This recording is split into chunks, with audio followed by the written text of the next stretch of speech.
6월 2일 아침 저희들에게 주신 하나님 말씀은 사사기 9장 34절로 45절까지 말씀입니다. 아비멜렉과 그와 함께 있는 모든 백성이 밤에 일어나 네 때로 나누어 세겜에 맞서 매복하였더니 에베스의 아들 가알이 나와서 성읍 문 입구에 설 때에 아비멜렉과 그와 함께 있는 백성이 매복하였던 곳에서 일어난지라. 가알이 그 백성을 보고 스불에게 이르되 보라, 백성이 산 꼭대기에서부터 내려오는도다 하니 스불이 그에게 이르되 네가 산 그림자를 사람으로 보았느니라 하는지라. 가알이 다시 말하여 이르되 보라, 백성이 밭 가운데를 따라 내려오고 또 한때는 무오느님 상수리 나무 길을 따라 오는도다 하니 스불이 그에게 이르되 네가 전에 말하기를 아비멜렉이 누구이기에 우리가 그를 섬기리요 하던 그 입이 이제 어디 있느냐. 이들이 네가 업신여기던 그 백성이 아니냐. 청하노니 이제 나가서 그들과 싸우라 하니 가알이 세겜 사람들보다 앞에 서서 나가 아비멜렉과 싸우다가 아비멜렉이 그를 추격하니 그 앞에서 도망하였고 부상하여 엎드러진 자가 많아 성문 입구까지 이르렀더라. 아비멜렉은 아루마에 거주하고 스불은 가알과 그의 형제들을 쫓아내어 세겜에 거주하지 못하게 하더니 이튿날 백성이 밭으로 나오매 사람들이 그것을 아비멜렉에 알리니라. 아비멜렉이 자기 백성을 세 무리로 나누어 밭에 매복시켰더니 백성이 성에서 나오는 것을 보고 일어나 그들을 치되 아비멜렉과 그 떼는 돌격하여 성읍 입구에 서고 두 무리는 밭에 있는 자들에게 돌격하여 그들을 죽이니 아비멜렉이 그날 종일토록 그 성을 쳐서 마침내는 점령하고 거기 있는 백성을 죽이며 그 성을 헐고 소금을 뿌리니라. 아멘. 멸망의 길과 생명의 길이라는 제목으로 오늘 아침 말씀 전합니다. 계속해서 저희들은 아비멜렉에 대한 부분을 묵상하고 있는데요. 하나님이 일으키신 악한 영으로 인해서 아비멜렉과 세겜 사람들은 하루아침에 적대 관계가 되어 버립니다. 아비멜렉의 입장에서는 자신을 배신한 세겜 사람들을 그냥 가만히 둘 수 없었겠죠. 또 세겜 사람들의 입장에서는 아비멜렉을 왕으로 세우는데 일조했음에도 불구하고 아비멜렉으로부터 그 어떤 특별한 보상을 받지 못했기 때문에 새로운 지도자 가알을 따라서 아비멜렉을 제거하려고 합니다. 이렇게 아비멜렉과 세겜 사람들은 두 눈에 불을 켜며 하루아침에 적대 관계가 되어 버립니다. 이제 전쟁은 피할 수 없게 되었습니다. 둘 중에 누구 하나는 죽어야만 끝나는 전쟁이 이제 눈앞에 도래하고 있었던 것입니다. 그런데 이 전쟁을 체계적으로 준비했던 사람은 바로 아비멜렉 쪽이었는데요. 아비멜렉은 매복 전략을 사용함으로써 가알과 세겜 사람들을 순서대로 진멸하기 시작합니다. 그렇다면 여러분에게 질문합니다. 여러분은 아비멜렉을 응원하시겠습니까? 아니면 세겜 사람들을 응원하시겠습니까? 이 둘 중에 어떤 쪽을 더 응원하시겠습니까? 사실 대답하기가 조금 어렵죠. 왜냐하면 아비멜렉과 가알과 그리고 세겜 사람들은 모두가 하나같이 악한 사람들이기 때문입니다. 그렇기 때문에 오늘 이 전쟁은 악인들끼리 서로 죽이는 그런 악인들의 전쟁이라 할 수 있는 것입니다. 그러므로 사실 누가 이기고 누가 져도 저희들하고는 크게 상관없는 전쟁처럼 여겨질 수 있다는 것입니다. 그런데 왜 하나님은 이 악인들의 전쟁을 기록하고 있는 것일까요? 분명 성경은 하나님의 구속사적인 관점으로 기록되고 있기 때문에 사사 기드온이 죽고 난 후에 그 다음 사사의 이야기로 바로 전개되어도 흐름상 전혀 문제가 되지 않습니다. 그런데 왜 하나님은 악인들의 전쟁을 다루고 있는 오늘 이 본문을 저희들에게 공개하고 계시는 것일까요? 그 이유는 비록 악인들의 전쟁이라 할지라도 이 전쟁 기사를 통해서도 저희들에게 하시고자 하시는 말씀이 분명히 있기 때문에 그렇습니다. 오늘 그 부분을 함께 나누려고 합니다. 먼저 저희들이 기억해야 할 것은 악인들은 반드시 멸망된다는 것입니다. 41절 말씀 한번 보시기 바랍니다. 사사기 9장 41절입니다. 아비멜렉은 아로마에 거주하였고 수불은 가알과 그의 형제들을 쫓아내어 세겜에 거주하지 못하게 하더니. 자, 이 전쟁으로 인해서 아비멜렉을 배반했던 세겜 사람들의 지도자 가알은 추방됩니다. 더 이상 세겜성에 살지 못하게 함으로써 다시는 이와 같은 일을 꾸미지 못하게 했던 것이죠. 사실 이 가알이라고 하는 사람에 대해서 성경이 정확하게 아주 구체적으로 기록하고 있지 않기 때문에 가알이 세겜에서 추방된 후에 어떤 인생을 살았는지는 다 알 수는 없습니다. 하지만 반역을 일으킨 결과로 함께 했던 사람들에게서 쫓겨났다는 것은 그 이후의 삶이 외롭고 고독한 비참한 인생을 살았다는 것은 우리가 짐작할 수 있는 부분이라는 것이죠. 이렇게 가알은 무언가 대단한 것을 이루려고 일어났지만 오래가지 못하고 완전히 사라지게 됩니다. 그렇다면 이 가알을 따랐던 세겜 사람들은 어떻게 되었을까요? 45절 말씀 보시기 바랍니다.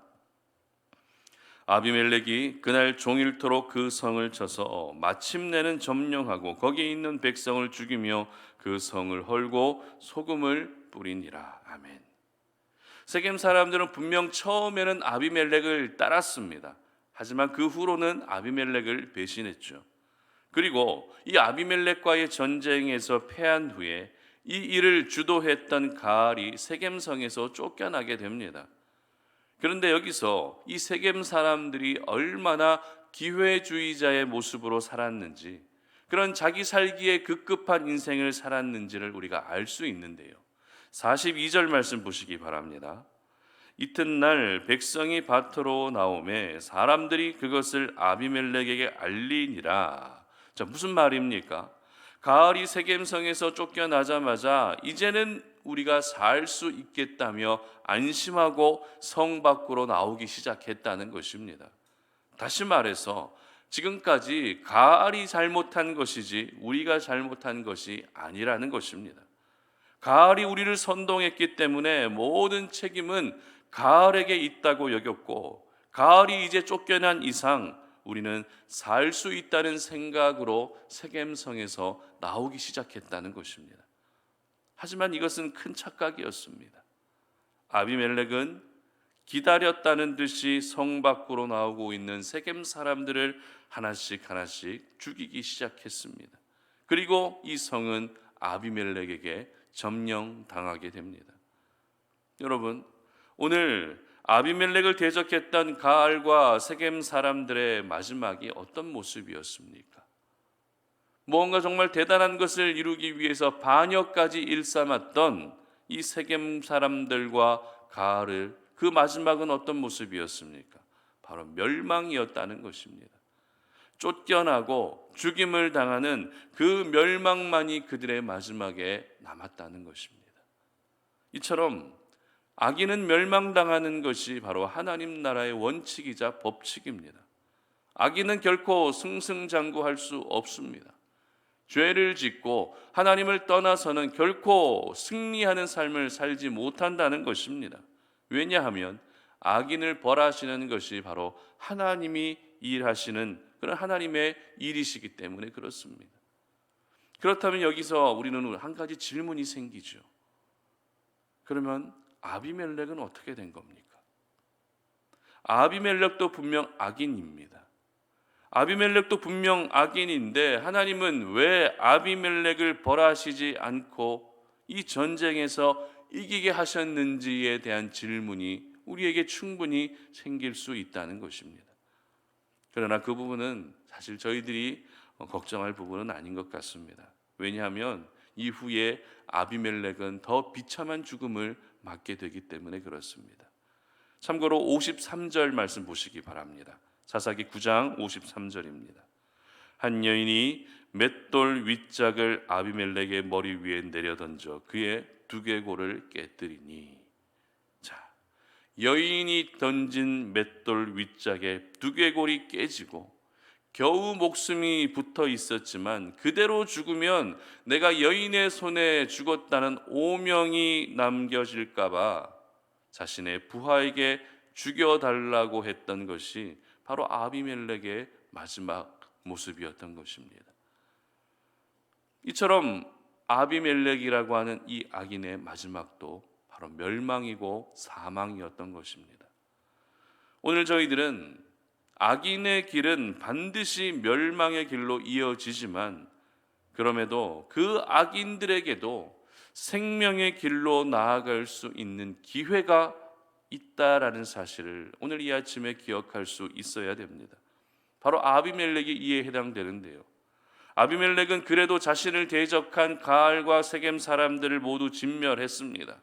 그런데 바로 이 순간, 이 승리의 취해 있는 이 순간이 하나님께 돌이킬 수 있는 마지막 기회였던 것입니다. 자신을 대적한 사람들을 진멸할 수 있었던 것도 사실 어떻게 보면 아비멜렉의 힘으로 이루어낸 것이 아니죠. 하나님께서 악인들을 멸망의 길로 그렇게 집어넣으셨던 것입니다. 그렇기 때문에 아비멜렉은 가알과 세겜 사람들을 진멸한 후에 하나님께 회개하고 돌이켜야만 생명의 길로 나아갈 수 있었던 것입니다. 그러나 아비멜렉은 그러지 않았습니다. 회개하고 생명의 길로 나아가는 것을 포기하고 악인의 삶으로 머무르며 결국 가알과 세겜 사람들처럼 멸망의 길에서 그 인생을 마감하게 되었던 것입니다.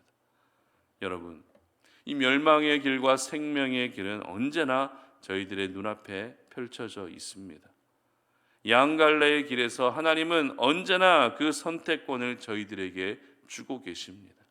멸망의 길로 갈 것인지 아니면 생명의 길로 갈 것인지 그 선택을 저희들에게 하라고 선택권을 항상 주십니다. 그렇다면 여러분은 악인으로 사시다가 멸망되는 인생으로 마감하시겠습니까?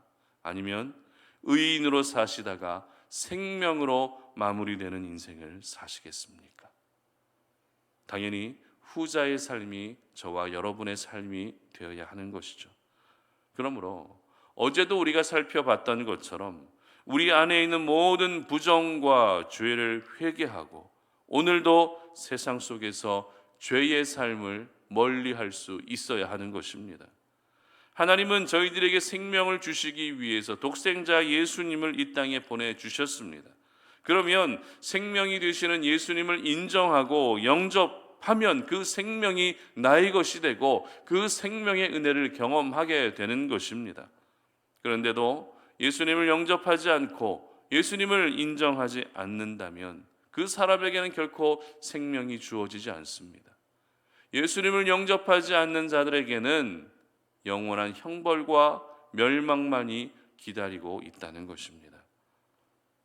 그러므로 우리는 예수님을 더 열심히 믿으며 그 믿음을 가지고서 우리가 결국에는 생명으로 이어지는 삶을 살 수 있어야 하는 것이죠. 뿐만 아닙니다. 이미 우리가 예수님을 영접했다면 이 땅 가운데에서 죄의 삶을 더 이상 살지 않아야 한다는 것입니다. 하나님과 세상이라고 하는 이 두 주인을 섬기며 사는 것이 아니라 오직 하나님만을 섬기며 사는 것이 바로 의인으로 살아가는 것입니다. 그러므로 여러분 모두가 오늘 하루 하나님이 기뻐하지 않는 모든 죄를 멀리할 수 있는 그런 하루가 되시기를 바랍니다. 하나님을 가까이 하는 것이 곧 생명의 길로 나아가는 것임을 기억할 수 있기를 바랍니다. 가알과 세겜 사람들과 아비멜렉과 같이 악인의 마지막은 결국 멸망의 길만 남아 있다라는 것을 기억하시면서 우리 모든 성도님들은 악인으로 사시다가 멸망받는 인생이 아니라 의인으로 사시다가 생명으로 이어질 수 있는 그런 귀한 은혜의 삶의 주인공이 되시기를 주님 이름으로 축복합니다. 함께 기도하겠습니다. 살아계신 아버지 하나님 감사합니다.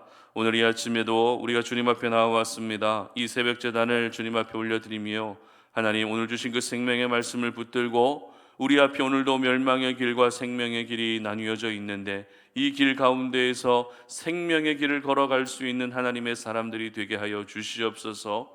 우리 안에 있는 모든 부정과 불법과 죄악들을 회개하게 하시고 내가 악인으로 살다가 멸망받는 인생이 아니라 의인으로 살다가 생명의 은혜를 경험할 수 있는 그런 하나님의 사람이 될 수 있도록 은혜 베풀어 주시옵소서. 감사드리며 예수님의 이름으로 기도드립니다. 아멘.